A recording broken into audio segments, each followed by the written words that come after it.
Jennie Joseph presents The Hands That Caught Us, a legacy podcast series with our midwife elders, an archival offering through the Perinatal Pause Podcast with Jennie Joseph, where we rest, reclaim, and remember one story at a time. Welcome to The Hands That Caught Us, a sacred series within the Perinatal Pause Podcast with Jennie Joseph. In each episode, we sit in reverence with our elder midwives, keepers of ancestral knowledge, community healers, and witnesses to the sacred continuum of life. These conversations are a pause, a restoration, and a reclaiming of our birthright.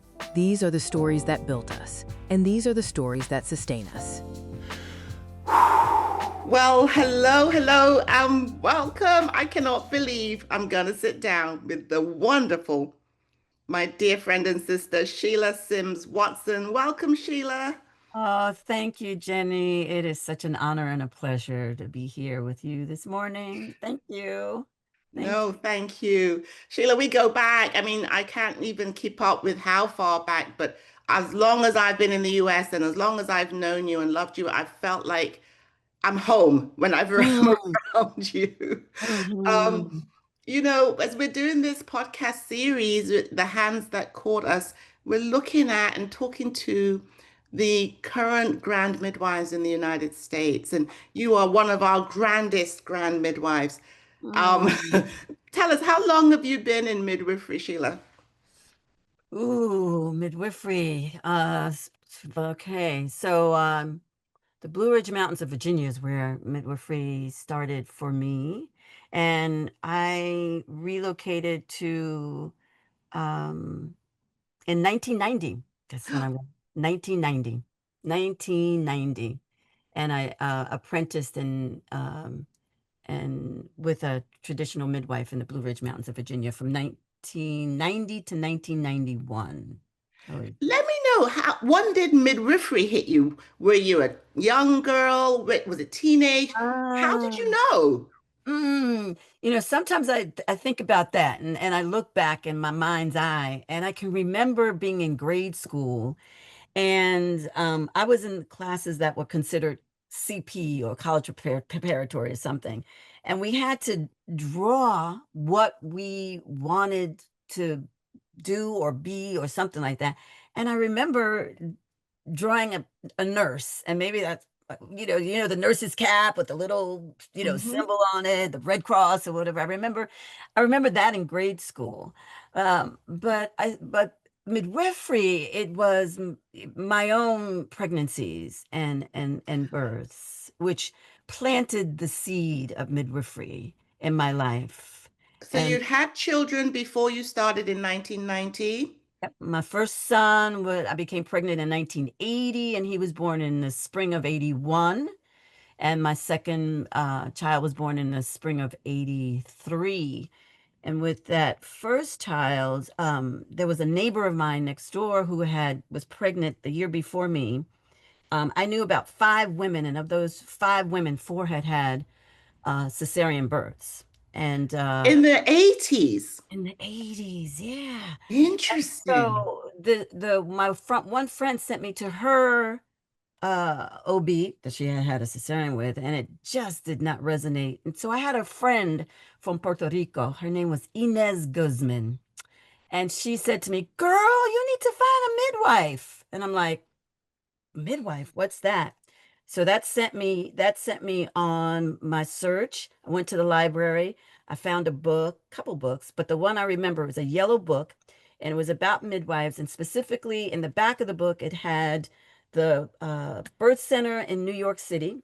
The name escapes me right now, the one that was uptown in New York City, and midwives at Beth Israel Medical Center, and there was another hospital. And I went to Beth Israel Medical Center, and I met the midwives.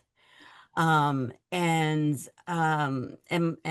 my life was forever changed after that. No question I asked them was a silly question. They took the time. And one was a Black midwife from England, and the other one was from India. And then there were 2 newer midwives. And the thing that caught me when we passed the nursery at that time, there were birthing rooms and the labor birth baths and stuff. And then the babies went to the nursery, I said. But when that midwife passed the nursery, the look I saw on her when she saw those babies, each one of those babies was so special. And the joy that I saw come from her, I was like, okay, this is it. I'm home. This is where I want to birth my baby. And these are the folks I want to take care of me, midwives. And so that was in 1980 and 81 was my birth with the midwives at Beth Israel Medical Center. Isn't that something?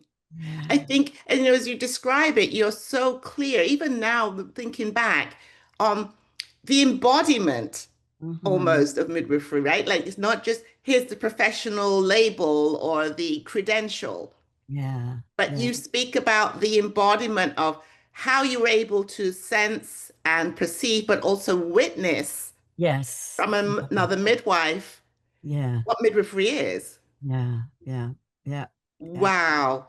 Yeah. Yeah. Okay. Yeah. So you had both babies in the hospital with midwives? No, well, the second baby actually was born at home. And at that time, I was living in New Jersey. And again, a seed was planted about birthing at home. And I'm like, Hmm. wow. And Hmm. I already knew about midwives. And she said, with a midwife, I'm like, oh my.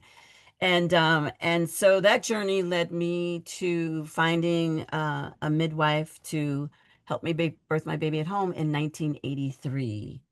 And and that was the icing on the cake. Yeah. That was it. You know, there was the Yes. the both options I had: a birth in a hospital. They called it then birthing center, so birthing rooms, and then Hmm. the birth at home with a midwife, and that was Yes. so memorable. It was. Yeah. So we moved to 1990, and you determined that now I'm going to be this person, this representative in the community for what I've Yes. experienced myself. Yes. And I stayed involved in some way in birth from after my children were born. Hmm. Actually, that midwife, her name will come, it's there, Hmm. invited me to a birth to just, in those days, they were Oh, called monitrice or something. monitrice. Hmm. Monitrice, right. So there was those steps. So after I gave birth, I took childbirth classes and started teaching childbirth classes in my community, and then took a birth assistant class with Rahima Baldwin after that, right? And became a birth assistant on Monterise.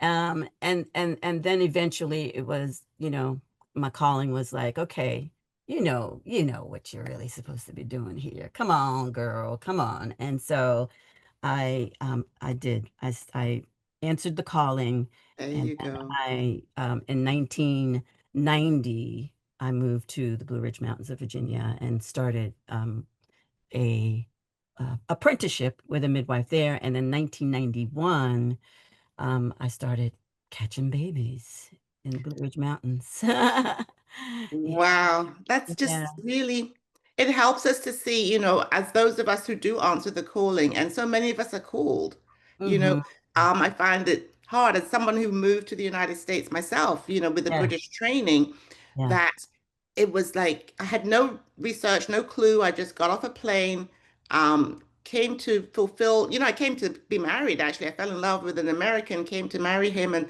moved in. And then I got here, I figured out what do you mean you're not using midwives? How could you Uh-huh. not? You have birthing people. That's what you do. Every Yeah, country, how yeah. could you not have midwives? And in terms of, yes, there were always midwives, small communities, underground, different, ways of doing outside of the institution, and a small amount of midwives in the institution, like you've described. But for the most part, and even to this day, these 40 years later, we still have midwifery as fringe.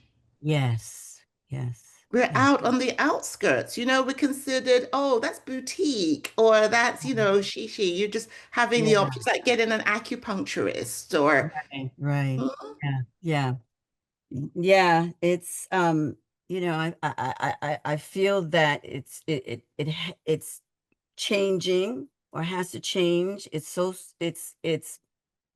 slow in changing. slow. But Yeah. but I but I yeah, I'm committed to that next generation. Well, you've always been. And everyone that I get a chance to, because that seed was planted in me, and then Right. someone continued to come along and water it, and it's been beautiful to see sometimes after a woman has the opportunity to have a birth that she's cared for by midwives, then takes that step and gets onto that journey, and we have to continue to water those seeds, right? Absolutely. You to plant them and water them for that next I, generation.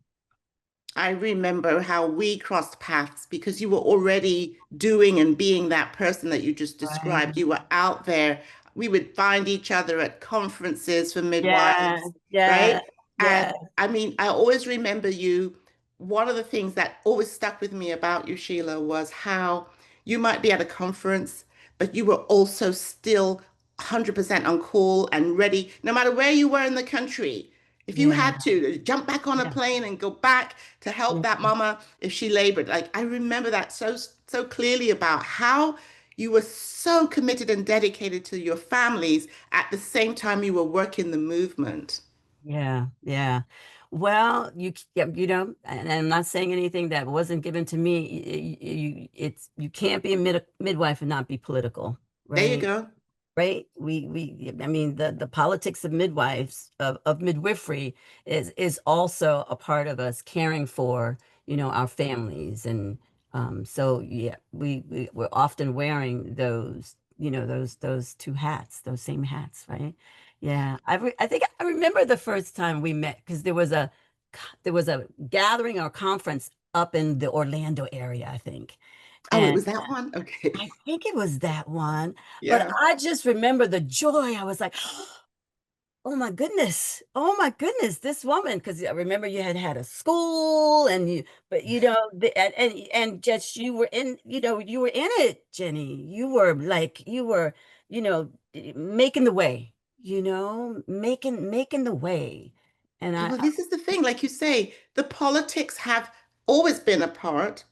The mhm, American story of midwifery mhm, is a story that has the deep historical politics because midwifery, the African enslaved people who had the skills, were mhm. forced to basically use those skills to perpetuate the human chattel that Yes, was the backbone of, the backbone of the capitalistic building of America, yeah, right? yeah. There were politics there. There were politics after enslavement, the Mm, Jim Crow rules where midwives could attend the black midwives could attend the black communities, but they right. also attended the white communities and the immigrant communities, as did the immigrant midwives attend Yes. everybody. Like Mhm. midwifery throughout these United States has been deep in the politics. And I think just like once you realize the combination and the need, there was this cultural, but also the resistance, the fight, Yes. the Yeah. organizing that had to come with midwifery for us to prevail. Yes. Yes. I remember this is when I was in Virginia practicing midwifery. So it was in the 90s.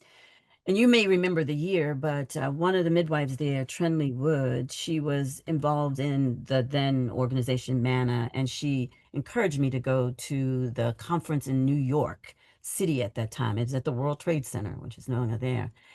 That was the first time because I had been in Virginia, and it was pretty much, I mean, midwifery there. There were a few midwives, they were all white midwives.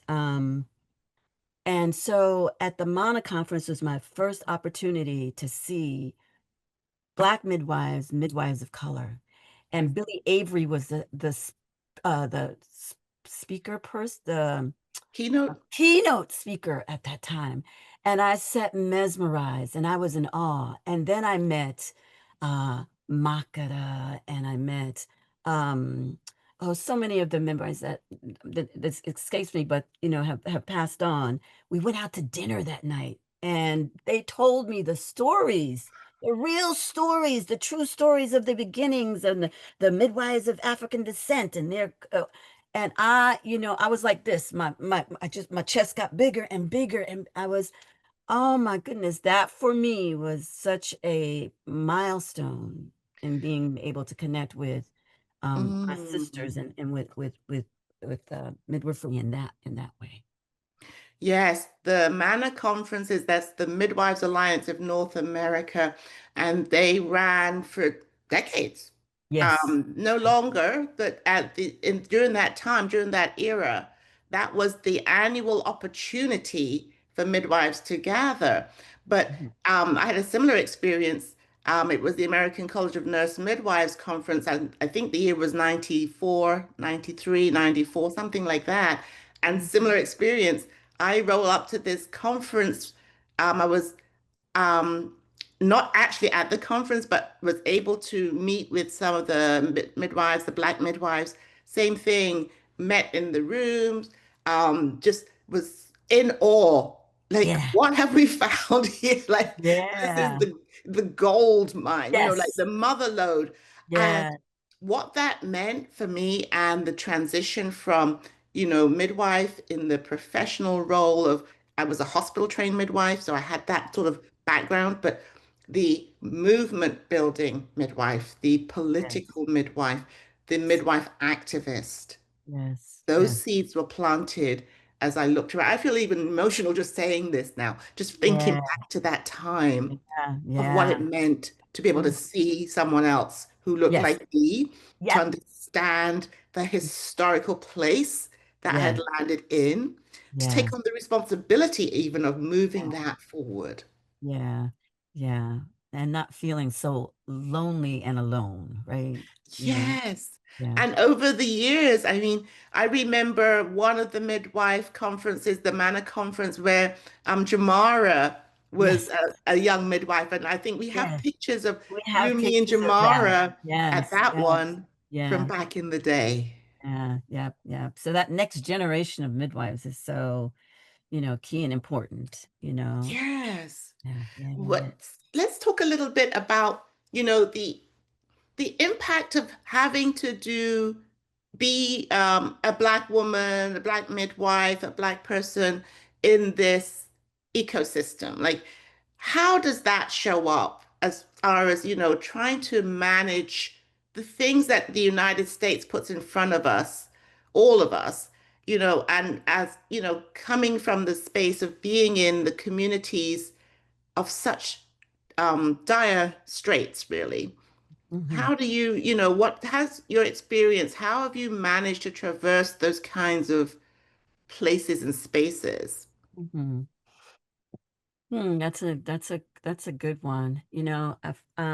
Thinking back, like, earlier on, a lot of my practice, when I was in Virginia, when I was in California, most of my clientele were white women who could have, Yeah. afford or whatever you want to call it. Yes. I specifically moved to Florida because I wanted a more diverse practice. Mm-hmm. Able to accept insurances, be able to accept Medicaid. I wanted to have a clientele that looked like me, and but Yes. just the same, the opposite, that women who want a midwife that look like them. And and so that was part of my move to Miami, right? Yes. I needed that for myself. And so it has been the ability, I pride myself on being able and listening, right? Yes. Listening and hearing the stories from these women, from my sisters. For, and I have this saying, right? It was in my office, and it says that children should be seen, heard, and believed. And I shifted that, and I said, birthing women, pregnant women should be seen and heard and believed. And Thank you. those are the Yes. things that I really, I listen. I listen to their stories about how they have been treated in past experiences and Yes. acknowledge that. I hear them and I believe them when they tell me that this was done, or and acknowledge and let them know that, it can and will be different, that, what they have to say will be respected and heard, right? And honored. Their voice will be Yes. honored and will be heard. And so, to the best of my ability, I always let them know, you are an active participant in this care in our community. And for me, some of the main tenets of midwifery, or how I work with folks, is informed consent. Nothing's done to you, your body, your baby, without you being informed what it is and consenting. And that's how we work. Um, Yes. and the other one that is important is that we're creating a relationship. And that relationship, A, takes time, right? Yes. To the best of our ability. And B, is really built on trust, respect, and love, right? And so, Absolutely. you know, mm, uh, uh, with a lot of the, women, the Black women and women of color, our relationships continue, after that, you know, Mhm. 6 weeks, right? We're still connected. We're still in touch, and that Yeah. next pregnancy, if they're still here, that happens. Or if there's someone else that somewhere, if they've moved, they often call, and we're still, so that connection it's fostered, and it's built on love, respect, and their voices being heard and honored, you know. Exactly. Yeah. Exactly. One of the things I see, around the world in the global context is how much effort and energy and work has gone towards talking about respectful care, talking Mm-hmm. about, listening to mothers, talking about dignified care and the impact. We knew, we've always known. I think midwives have always stood with this. Mm-hmm. Doulas now also standing with this, that physiologically we do better, Mm-hmm. mentally we do better, Mm-hmm. spiritually we do better Mm-hmm. when that respect and dignity is part of the care, Mm-hmm. not like an extra sort of special bonus, but embedded Right. in the care. Yes. Yeah. Yeah. And then you described how so many of us have figured out that these are the things that were missing Mm-hmm. and are missing and continue to cause such detriment and harm Mm-hmm. to all birthing people in the USA, but specifically to Yes. birthing people of color. Yes. Yeah. And so, I mean, we talk about how we've found ways inside of our midwifery practices, inside of our, independent midwifery practices, to be Mm-hmm. able to provide this kind of care consistently, reliably, Mm-hmm. guaranteed as part Mm-hmm. of the process. But we also then have to keep balancing that with what we're up against inside of, what we call the medical industrial complex, what we Yes. call this systemic and historic way of being around maternity Yes. that we almost are sort of single-handedly trying to undo, Mm-hmm. Mm-hmm. trying to prevail against. I Mm-hmm. want to talk a little bit, I want to hear your thoughts on, how do we use midwifery? How have you used midwifery as healing for yourself as a Black woman? Mm-hmm. Mm. Ooh, that's a big one. I remembered my midwife's name, and Yes, I, and so my son was born in 83. Leah Rizak was my oh, midwife. You know Leah. I think you know Leah. I know that name. And so and I'll get back to that question. Just a caveat.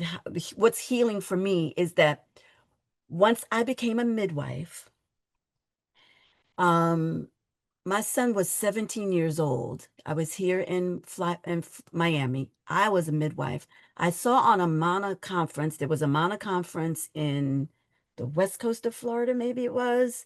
I can't tell you the year, but my son was 17, so whatever that was. I saw Mhm. on there that this midwife was doing an acupuncture session prior to the conference. And I looked at the name, and it was Leah Rizak. She'd become an acupuncturist, and I knew that. I drove to the conference. I think I was able to stay the next day. I waited outside of her class, and when I came outside and she came out, and I had the picture of my son in my back pocket, and I said, "You helped me birth this baby 17 years ago." I get tears right now. And I said, "Now I'm a midwife. I'm a midwife. You planted that seed in me." And she looked first at the picture, then she looked at me, and she looked at the picture. I don't know if, and then she looked at me, she said, I remember you. And I was like, we went out to dinner that evening. It was, and it was just that full circle. It just was so Yes. healing for me. It was like, this is the woman who, helped me birth my baby. I don't know if anyone gets that opportunity, but for me, it was so healing. It was so Yes. healing for me to tell my midwife, thank you. And I'm a midwife today because I birthed this baby at Yes. home and you sat beside me, held my hand and helped me walk through that journey and through that opportunity, that joy. So, that and I'm big on today, and I got this from my midwife in my apprenticeship, taking care of ourselves, self-care. Yes. You know, that midwife and that apprenticeship that I did in Virginia, she would take a month off. And she said when you took that month off, and she, arranged for other midwives to help with the practice or turned away clients. When you take that month off, you got to go away. Because if not, you're going to run into the client in the supermarket, and that client's going to stop you asking about the runny nose that my baby has, or this, that, and the other. Your brain is still on call. Yes. So the self-care, I mean, Jenny, I've been in it for this long, Yes. and taking that time for myself, or, in whatever small or big way, to nourish me and to nourish Sheila, that midwife, and Sheila, that, because we wear so many hats. Yes. So that Yes. yeah, so it's been important for me to because when I'm on, I'm on. People know that. And people will say to Definitely. me like, "Oh, you're away now." And I say, when that window of opportunity is open, you got to crawl through it and go away. Take care, do something, because when that window shuts, I'm in and I'm all in. Right? Yes, you're all in. I That's can't. exactly my experience of you. Yeah, yeah. Absolutely. And so when Mhm. it's having taking those times for myself, to, Can to, you describe for us, you mentioned you just had a little mini break. Like yes, what kind of things do you do? Because we talk about self-care all day long and we yes, think it means a bubble bath and that's good. I And know, or you read one chapter in a book and you're good. What right. what did you do when you literally took that break? How do you do your routine breaks? Yeah, yeah, I get so I get on a plane because I want to get there quickly. I could drive, but I get on a plane for me, and I get there from here to North Carolina, and then there's a house that I go to in North Carolina, and when I get there, I exhale. I exhale.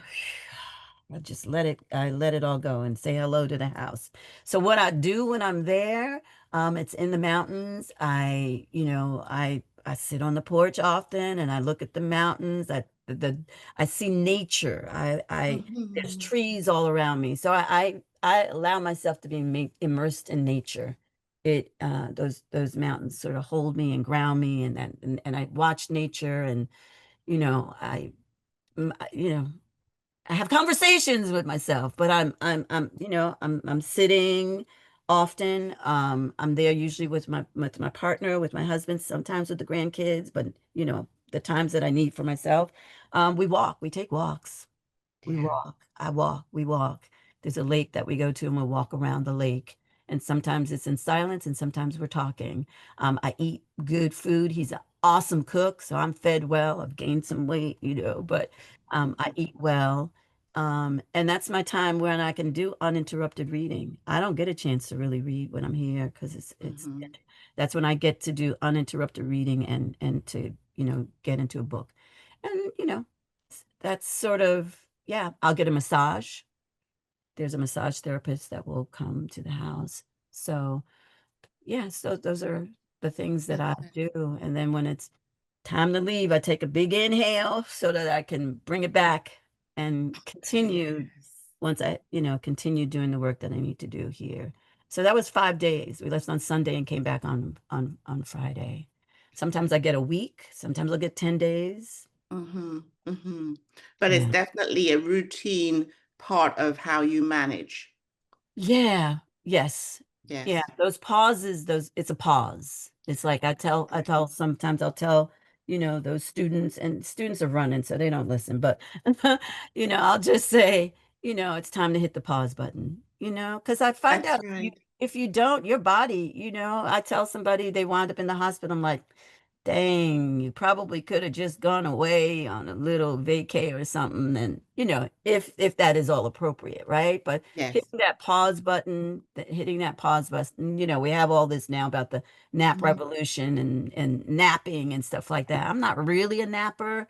Um, but sometimes if I'm sitting and reading and I'm on the porch and my eyes start to close, then I'll take a little pause nap. But that's the whole time feels like it's the pause time. I hit the pause button. It's so interesting. I named the podcast series The Perinatal Pause in order to Oh, kind of just, pinpoint how important at this juncture for all of us.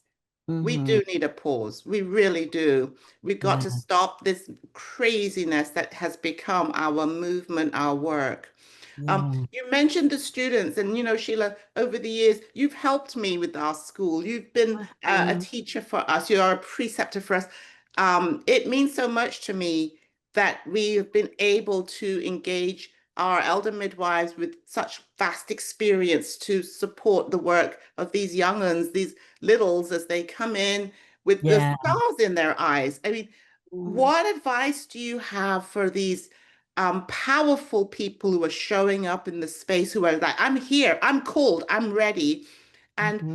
I'm looking at them and I'm seeing their excitement and their enthusiasm. And I'm also so keenly aware of what it takes, even at this point, to be able to get out the gate and to have this be sustainable, not just for community, but for them.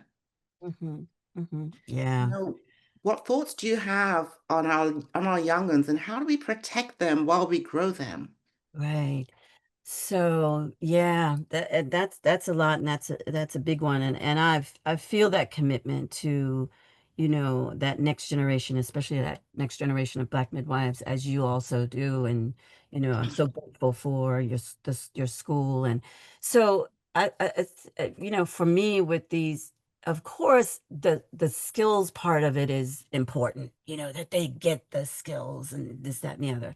There's another aspect to it that I think sometimes, um, because I can even, so I'm going to try to, I can even remember when I was in school, Jenny, and there's so many pieces to that part, especially if you're a mother, especially if you're a single mom, especially if you still have to work and there's school and there's clinicals and all this.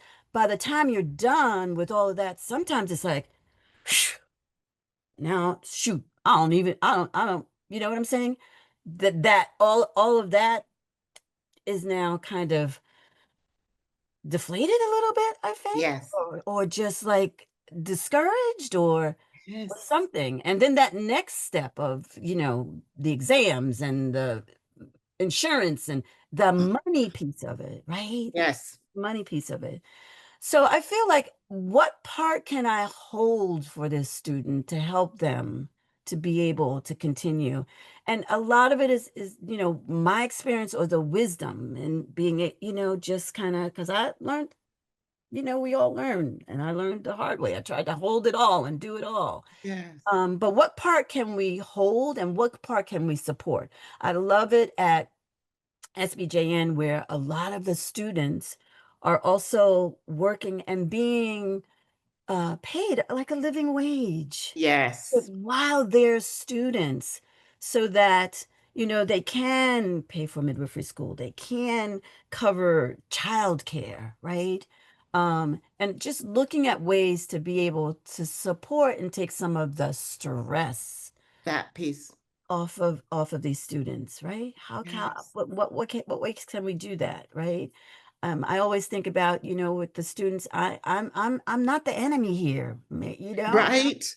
That Really, piece. I am not the enemy. I am your greatest supporter and your biggest fan. I am the one that's like, I want to see you past that finish line. So, Yes. however I can support and make that happen and not make it harder for you, That's right. right? Not make it Yeah. more. make it harder and more challenging for you. Okay, well, all right, you can't do clinic on this day and that day. What day? Because you can't get childcare. Okay, what day we're gonna do? Okay, I'll change my clinic. If I could change my clinic days to those days, we'll make it work, right? Thank you, Sheila, so much for the common sense, Yeah, but also the reality. This is our charge, to keep it real, yeah, to yeah, put those obstacles and barriers out there, but also find and support ways to circumvent them, overcome yes, them. We yes, have to bake in the resilience as we educate and support and bring these students through the other side. yes, We've always had to be resilient as midwives, yes, particularly in the United States. yeah. Had to work harder, double as Do much. the extra.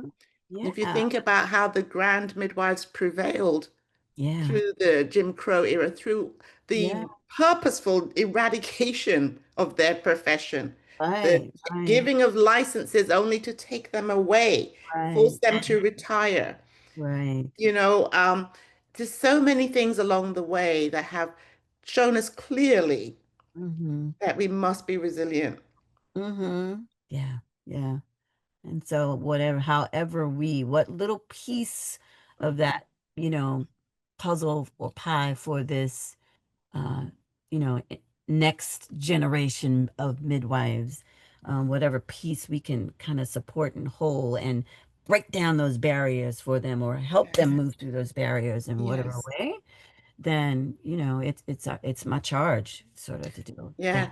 Yeah, it is. Thank you. Yeah. Yes. And also, giving them that reality and welcoming them into the fold once it's, in whatever Mhm. way we can, once they have, gone through it. Because we know once they've gone through it and they're midwives, it's like, yes, sister, that was a journey. It certainly was. It and certainly. and a real pat on a real hug, right, for and enduring it through from beginning to end. And sometimes students may need a pause and to just really understand that, but to continue to water that seed and then encourage them to Mhm. still stay Definitely. involved in whatever way, shape, and form they can. But yeah, that's the next Definitely. generation. Look, Jenny, we've talked about it. Like we need to be done, and these youngins need to come on. I keep telling them, come on, come on, come on, come on. What's happening? What, when, Let's what you go. doing? Yeah, yeah, yeah, yeah, yeah. Yeah. Yep. I think about midwifery in all of its aspects, and I think the thread that runs through it is the spiritual side Hmm. that Yeah, is just as important, maybe even more important than the competency side or the yeah. skills that we as midwives grow and develop. I think that this is where we've really come to meet that space yet again at this time in our country with Hmm. everything that's happening. Hmm. And I think my biggest detriment in the my UK training, my UK model of midwifery was there wasn't any of that as Hmm. part of my work. Yeah. I had to Yeah. come to America to be able to access the Hmm. spiritual side of midwifery. Yeah. Yeah. I Yeah. had to come to see and understand and stand in these gaps and learn from this history Hmm. that this was more than just a set of competencies put together Totally. to pass an exam and get a piece of paper.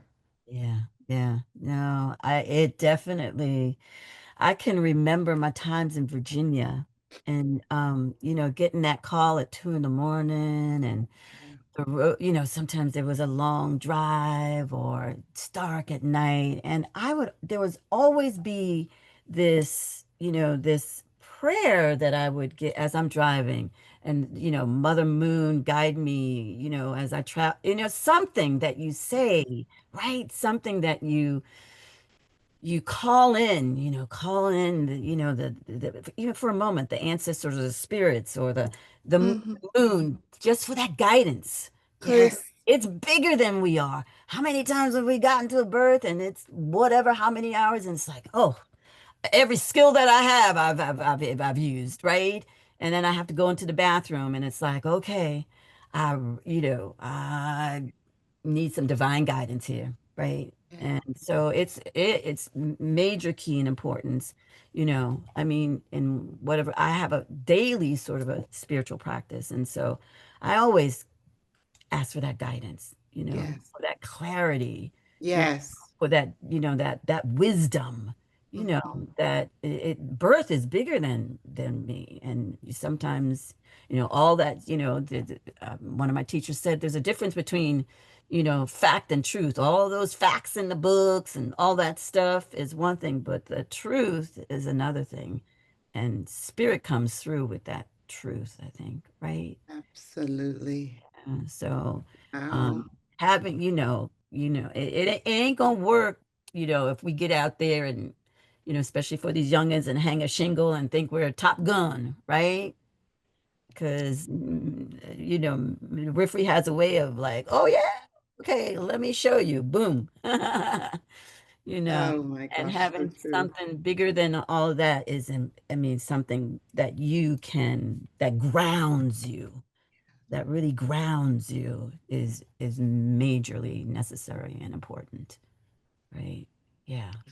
Thank you, thank you, thank you, Elder Oh, Midwife wow. Sheila. Oh, I Jenny. love you. Thank you for pausing with me and Oh, sharing the pause. this And I just came story. back yesterday, so I'm still on my pause. Thank you for keeping me in my pause. No, Last night, got in at like 11:30 last night. may your hands and your heart and your history Mm, continue to guide us all. And mm. this has been a moment for remembering and resting and reclaiming with the Yes. Perinatal Pause podcast and Yeah. the hands that caught us. And I'm your host, Jennie Joseph, and I'm so grateful for this time with you. Thank you for joining us.